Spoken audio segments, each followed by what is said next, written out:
Bien-aimés frères et sœurs, vous connaîtrez la vérité et la vérité vous affranchira. Ça, c'est pas moi qui le dis, c'est la Bible qui le dit. Mais moi, je vous dis mieux.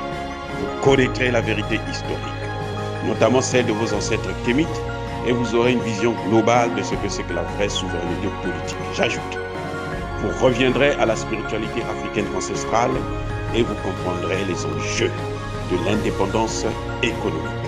Et pour terminer, vous accepterez votre identité culturelle kémite et vous obtiendrez deux choses. La première, c'est la paix. La seconde, c'est le développement, à une condition. L'unité de toute l'Afrique noire, l'unité de tous les Noirs du monde entier. Otep à tous, bienvenue sur la chaîne des panafricanistes, par essence, par conviction et par excellence. Celle des citoyens kémites par nécessité et obligation de combat. Nous sommes une chaîne qui n'est guidée que par nos ancêtres et rien que par les ancêtres qui appartiennent à l'égrégore du monde noir. Par conséquent, nous ne croyons en aucun Dieu venu de l'étranger. Toutefois, cette vidéo n'est aucunement destinée à inciter à la haine ou à la violence, car nous menons un combat qui est d'abord et avant tout spirituel, intellectuel et démocratique. Ensuite, il est politique, géopolitique et géostratégique, contre l'impérialisme, le colonialisme, le néocolonialisme et l'endocolonat, qui sont tous qualifiés de crimes contre l'humanité. Nous menons ce combat sur la base du principe fondamental que nous avons hérité de nos ancêtres kémites, qui est celui de la Mahat, c'est-à-dire solidarité, vérité et justice. Vous êtes donc en droit de connaître la vérité et nous avons l'obligation de vous dire la vérité, rien que la vérité, afin que justice soit rendue au continent africain.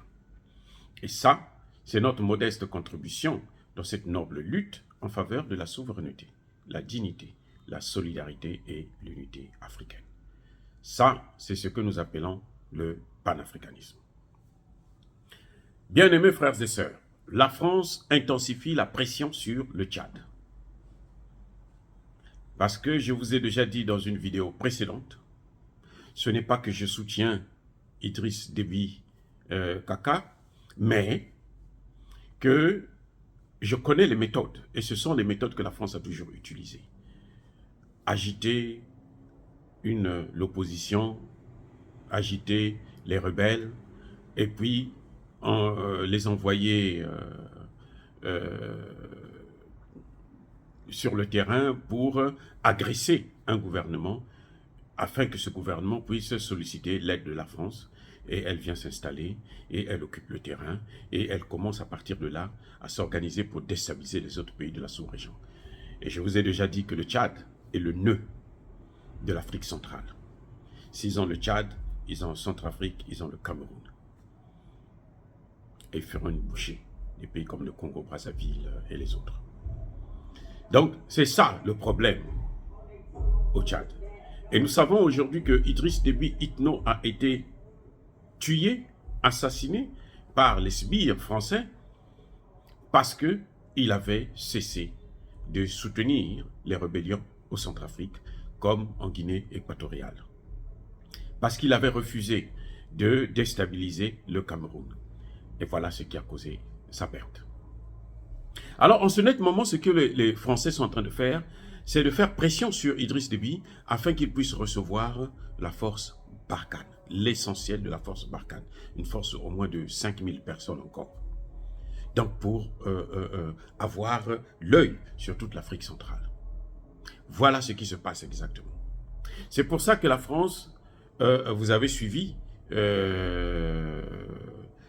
dernièrement dans la région du lac Tchad, à l'ouest, on a tué plusieurs militaires tchadiens.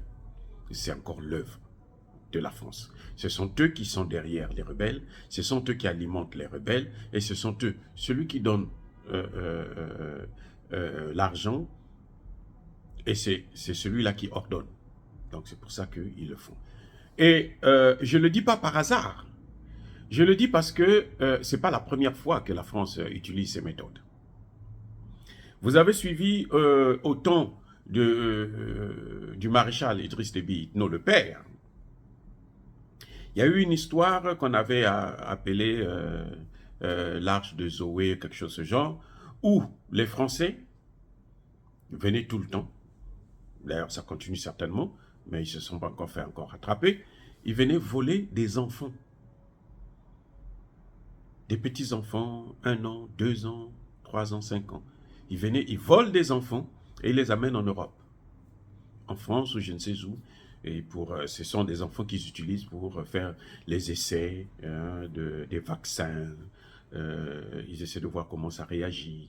Donc, au lieu d'utiliser des cobayes, comme d'habitude, ce sont des enfants cobayes.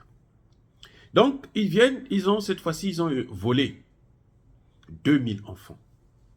Ils se sont fait attraper à l'aéroport.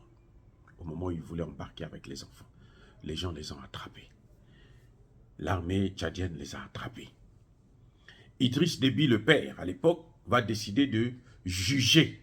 Écoutez bien, il n'a pas décidé de les tuer. Non, il a dit qu'on va les juger. On va savoir la vérité, ce qui se passe ici. Nicolas Sarkozy, qui était le président français, va intimer l'ordre à Idriss Déby de libérer ces gens dans l'immédiat. Il va lui promettre que s'il les libère, il les envoie en France et la France va les juger. Parmi les voleurs, les kidnappeurs de ces enfants, il y avait un des frères de Nicolas Sarkozy lui-même. Voilà là où le bas blesse. Alors, Idriss Déby refuse. Il insiste. Nicolas Sarkozy insiste.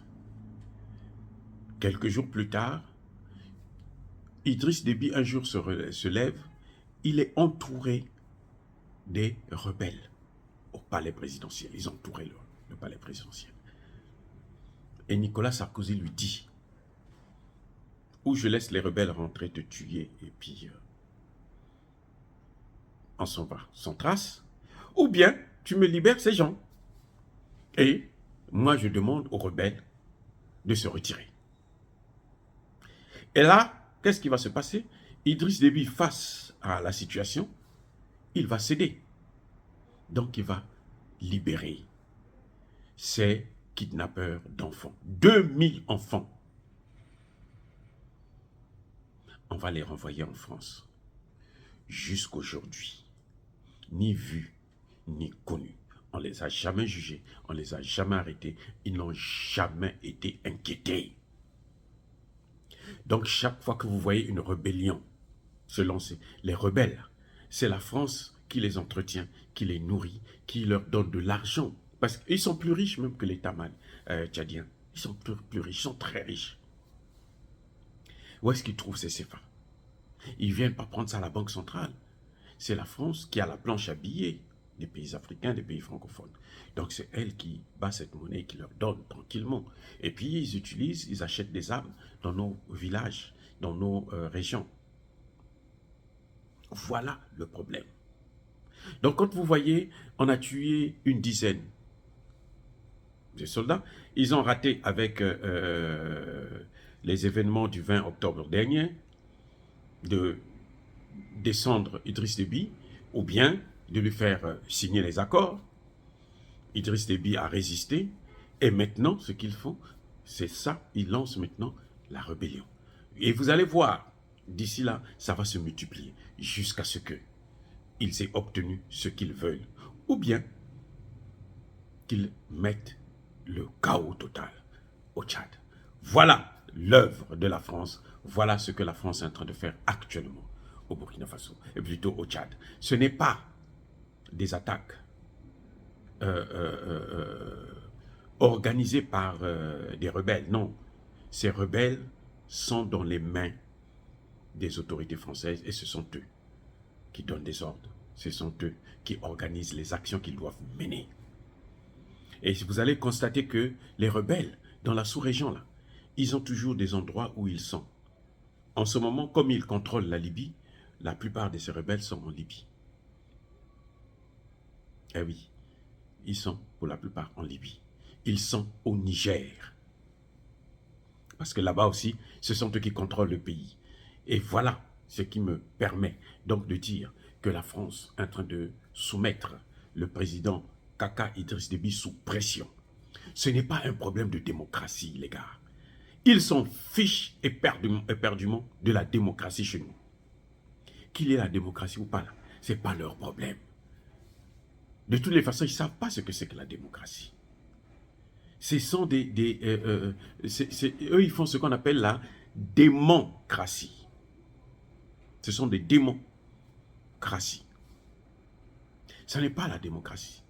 Ils n'ont rien à voir avec la démocratie. Ils n'aiment pas la démocratie. Ils n'aiment pas la liberté. Parce que la démocratie, là, c'est d'abord la liberté d'expression, la liberté de se mouvoir, la liberté de choisir ses partenaires, puisque ce sont des textes des Nations Unies. Ils ne respectent pas ça.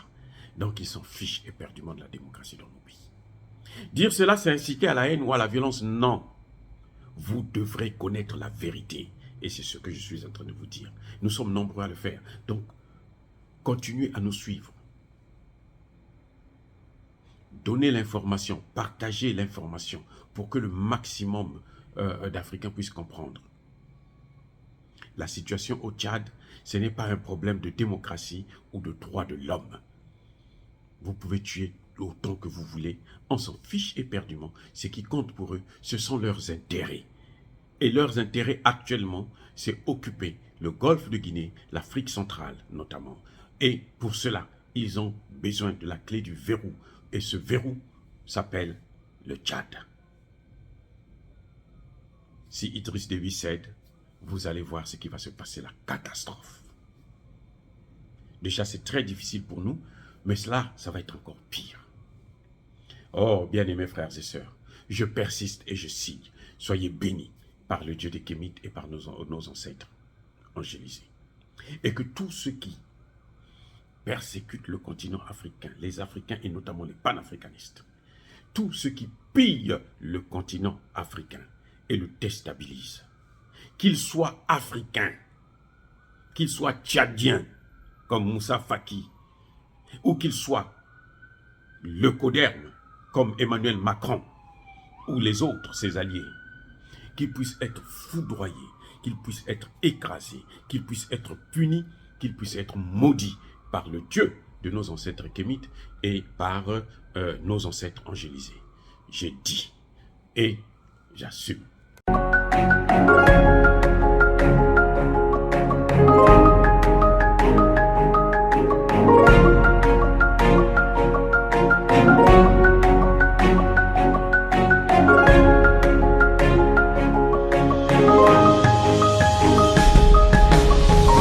Eux, ils marchent par la foi et non par la vue.